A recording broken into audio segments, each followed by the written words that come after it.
Welcome to the Nature Back Talk Show with people turning the world greener. In today's episode, Fiona Alston speaks with Joonas Plaan from Estonian Fund for Nature.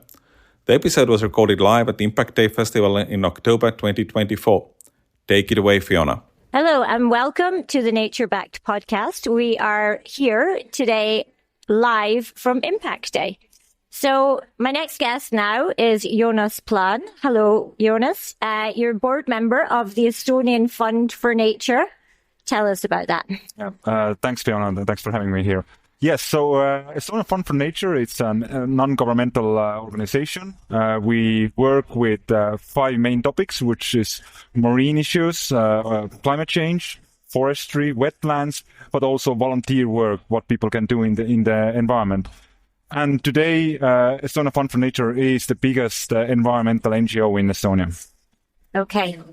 Now, one of the main discussion points that you're talking here today at Impact Day is about investing, for people to stop investing in like fossil fuels or any type of greenwashing and, you know, to invest in more impactful things like nature-based products and restoration. So tell us about how do we go about getting investors to invest in that side? Well, it's not only to tell that people go, like every people out there on the street, go and invest into more sustainable projects.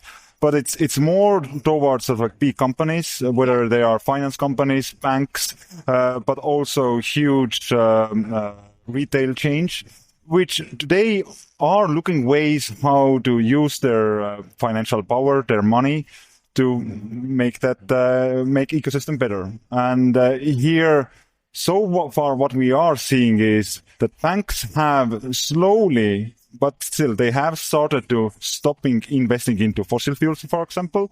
But in the same time, it's not only fossil fuels or fossil fuel companies that are harming our environment, but, for example, this overfishing, for example, cutting down forests the way it's not sustainable. So ours are like one of the message maybe to those huge companies is stop investing into all activities that may or may not harm environment in one way or another. And here definitely is one way how NGOs and companies can collaborate, meaning that the companies don't have to have in-house ecologists or in-house sustainable managers, but often NGOs and also scientists have that knowledge that can give them that advice where to invest maybe, what is sustainable, or what is something that doesn't harm environment. And one such sort of like really simple way how to do it is to invest into projects where we recreate the environment or where we restore environment. This is something that will be also in law in future. It's already based on EU nature restoration law. Soon all those big companies have to start to invest. So why not to start to think today?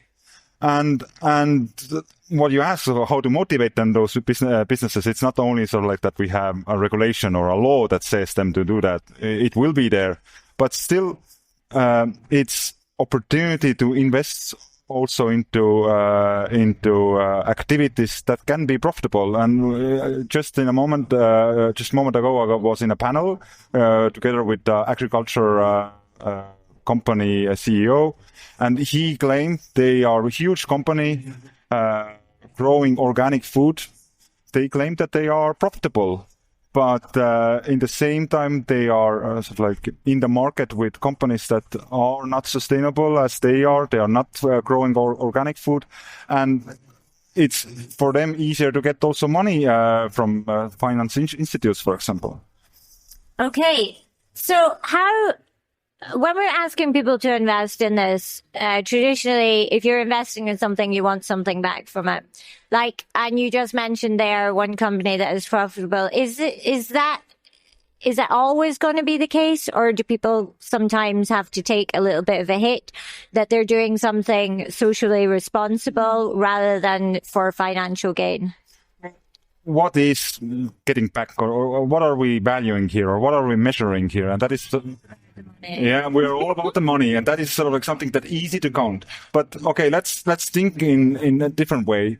Like, if I would go to any CEO or C-level manager and ask them, so what do you think? What is the percentage of what is your business based on nature? And say for IT company says maybe 20%. And then you go and speak with retail chain. They say, yeah, maybe 50%. And even in agriculture, I have heard people saying that, well, it's 70% because 30% is the tractors, the technology, and so on and so on. Yeah. But frankly, we're speaking about 100% that is based on what we are basing on. We can't do any business without clean air. We can't do any business without clean soil. We can't do any business if we are living in an environment that's harmful for us, where nothing grows, and even IT technology can't be developed without having a place where to work. What are the kind of main pushbacks that you're getting when you're having conversations with companies? Is there a lot of if, but, yeah, but, no, but? Is there a lot of that happening? Or have we kind of moved into that, yeah, we need to make a change? I think one of the main pushbacks is, and often the conversation even don't get that far, is just what you said, money. Right? People, and that's sort of has become really natural, in a sense, in Western societies, where we think in monetary terms. We think in terms of economy.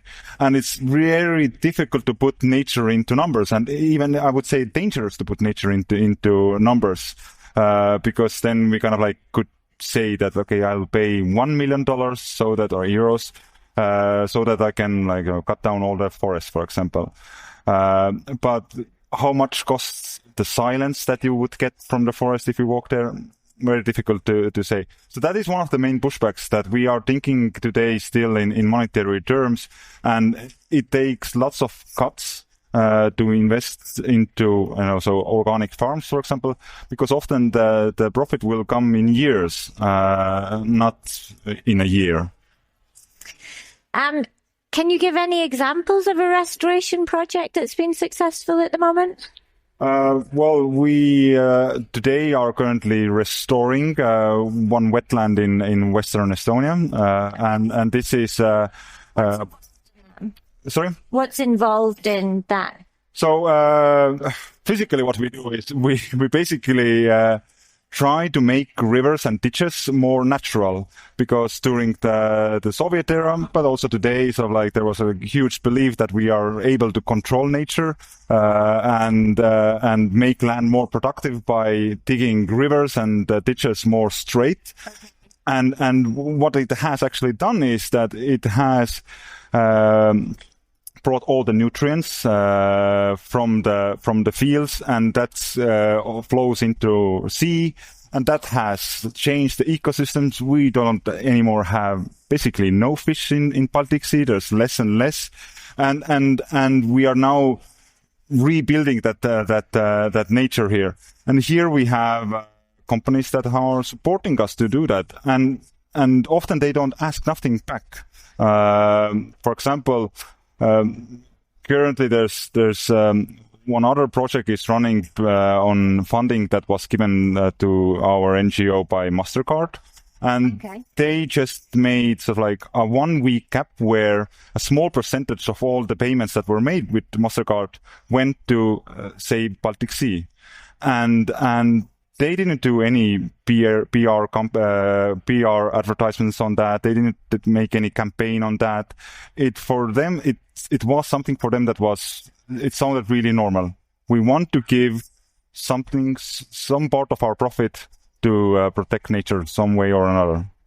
Okay, so is this something that we're going to start seeing more in the future, that with a lot of transactions that we're making, regardless of in what capacity it is, there's something hopefully will be going back to the environment? In future, we're definitely going to see much more, and that's probably because of the European Union's nature restoration law that mandates big companies to do that, especially finance institutions, but also tourism companies. But I hope that it's something that becomes more normal, say, for example, if that the CEOs of retail chains, they gather and it's like, so like, where are you investing? And do they kind of like those who are investing into nature restoration or to nature or conservation NGOs are being a little bit laughed at? But I hope that this will change a bit. Yes. And then hopefully, I mean, there would be no reason for this podcast, which would be unfortunate. But at the same time, it would be great if there was no reason for a podcast like this, wouldn't it? Yeah, I'm sure. Okay. Joonas, thank you very much for joining us on Nature Backed. I really appreciate it. And I hope you enjoy the rest of Impact Day. And that's a wrap on this episode of Nature Backed. Until next week. Hi, I'm Sherilyn Fenn from Twin Peaks. What did you do on your last Saturday night? Did you hear something? Toilet paper. There's nada. The reserves have gone dry. People are hoarding it. I should have done that. They're all out of hand sanitizer at my Target. Mark, when did you last watch the news? We are getting reports of forced quarantines in China, Japan, and now Italy. You're cutting onions in half and putting them around your apartment. Yes, exactly. It kills the COVID. Excuse me? Let's go, get in. Vamos, rápido. Have you ever driven one of these? Never. I'll drive, ladies. I've got the keys. Excuse me, I'm lost. I'm looking for my wife. I got turned around. Join me, Eric Roberts, Jennifer Elise Cox, and Ed Asner for The Last Saturday Night, an Electrocast podcast. You'll love it. Electrocast. Hello, folks. Earl Breon here, host of the Responsible Leadership Podcast, part of the Best Business Network on Electrocast. If you're looking for a show to bring you some of the best leadership advice from some of the top thought leaders around the globe, this is the show for you. You can find us on all the podcast platforms of choice or on social media by following me, Earl Breon, B-R-E-O-N. Electrocast.